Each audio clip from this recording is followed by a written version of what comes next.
កម្មាធិការជាតិរៀបចំការបោះឆ្នោតសូមជូនការបង្ខិតបង្ខំគំរាមកំហែងឬប្រើអំពើហិង្សាទៅលើជនណាម្នាក់ដើម្បីឲ្យបោះឆ្នោតគ្រប់គ្រងគណៈបកនយោបាយណាមួយគឺជាអំពើល្មើសច្បាប់ជំរាបសួរបងចាអូនសុខសប្បាយជាទេចាចាបងវិញបងមិនអីទេមកអូ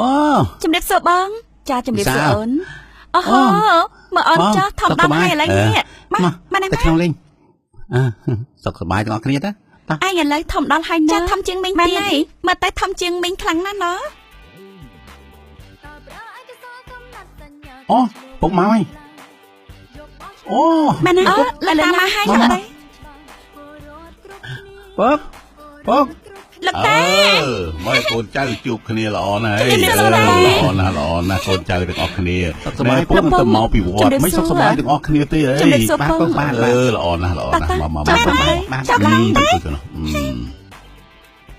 ចាប់ពងហូចមិនទៅការងាររស់ស៊ីរបស់កូនយ៉ាងម៉េចទៅបាទពុក3ខែមុននេះខាងធនាគារគេឲ្យកូនឡើងឋានៈជាប្រធានគ្រប់គ្រងទូទៅទៀតផងណាពុកសាធុណាកូនណាអូយវាចេះតែសំប្រកបទៅណាកូនណាអូយចំណាយវិសាលវិញយ៉ាងម៉េចមុខរបស់កូនឯងមកការសំឡងនោះបានលោកពុកចំណែកការងារសំឡងរបស់ខ្ញុំក៏មមាញឹកណាស់ដែរលោកពុកហើយប្រហែលខែនេះកូនបានទទួលការដ្ឋានធំជាប់គ្នារហូតណាពុកប្រសើរណាស់កូនណាបងសូមអបអរសាទរផងបងអូនវិសាលប៉ុន្តែសូមបងអូនប្រុងប្រយ័ត្នចំពោះកម្មករផងខ្លាចក្រែងមានបញ្ហាគ្រោះថ្នាក់ជាយថាហេតុណាបងអូនមិនមែនហើយបងអរគុណហើយបងស្រីដែលបានជួយរំលឹងមិនអីទេណែចេះស្រឡាញ់គ្នាណាចាបងអូសប្បាយទេថ្ងៃនេះកូននៅតែចែកគ្នាលេងហ្នឹងហើយណាបាទពុកទៅនិយាយទូរស័ព្ទជាមួយគេបន្តិចទៅណាបងសុំចាំពិសាទឹកតែនេះលេងសិនទេខ្ញុំទៅធ្វើម្ហូបបន្តិចទៀតញ៉ាំបាយជុំគ្នាណាបងចាអូនមកក្មួយទៅខាងក្រៅជួយធ្វើម្ហូបវិញណាចាមីងមីសាបងមានរឿងចង់ពិភាក្សាជាមួយអនឯងបន្តិចបាទបង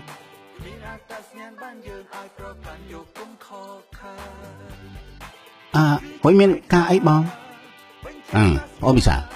និយាយអញ្ចឹងយើងនៅសល់តែ4ថ្ងៃទៀតទេមែនទេបងត្រូវបោះឆ្នោតជ្រើសរើសក្រុមប្រឹក្សាឃុំសង្កាត់ហើយ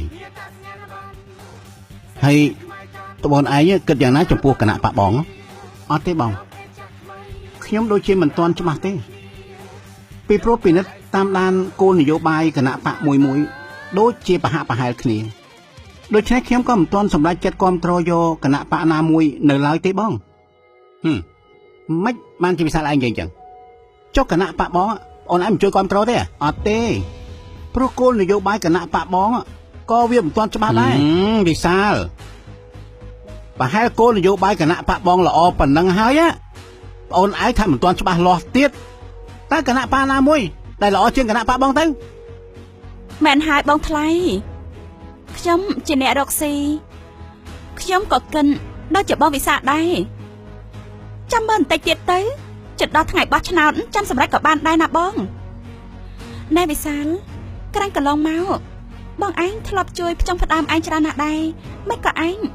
មិនជួយគ្រប់គ្រងគណៈបកគាត់ផងទេឯងគួរតែគិតមើលហើយបងកុំធ្វើអញ្ចឹងមើលត្រូវហើយយើងបានជួយជ្រោមជ្រែងឯងជាច្រើនលើកច្រើនសារមកហើយឯងមិនគួរណានិយាយបដិសេធមិនគ្រប់គ្រងគណៈបកបងអញ្ចឹងទេគួរអស់សង្ឃឹមណាស់បងប្រុសអើយបញ្ហាជួយលុយជួយកាក់ក្នុងការរស់ស៊ីគឺជារឿងបងប្អូននិងក្រុមគ្រួសាររីឯរឿងគណៈបកនយោបាយវាជារឿងដោយឡែកព្រោះវាជាសិទ្ធិជាចន្ទៈរបស់បុគ្គលម្នាក់ក្នុងការសម្រេចចិត្តណាបងត្រឹមត្រូវហើយគឺពិតជាត្រឹមត្រូវមែនវិសាលគេនិយាយត្រូវការជួយគ្នាទៅវិញទៅមកចំពោះបងប្អូនវាជារឿងគ្រួសារយើងតើកូនពិសិដ្ឋកូនឯងគួរតែគិតឡើងវិញការបង្ខិតបង្ខំបំផិតបំភ័យគំរាមកំហែង ឬប្រើអំពើហិង្សាផ្សេងៗទៅលើអ្នកដទៃបង្ខំឲ្យគ្រប់គ្រងគណៈបកខ្លួននៅពេលបោះឆ្នោតគឺជាអំពើល្មើសច្បាប់ហើយការប្រើពាក្យសម្ដីបង្ខិតបង្ខំគំរាមកំហែងនេះណាកូនវាជាអំពើហិង្សាមួយដែរណាយ៉ាងម៉េចពិសិដ្ឋកូនអាចយល់ទេហើយកូនណាមិនគួរបង្ខំប្អូនទេ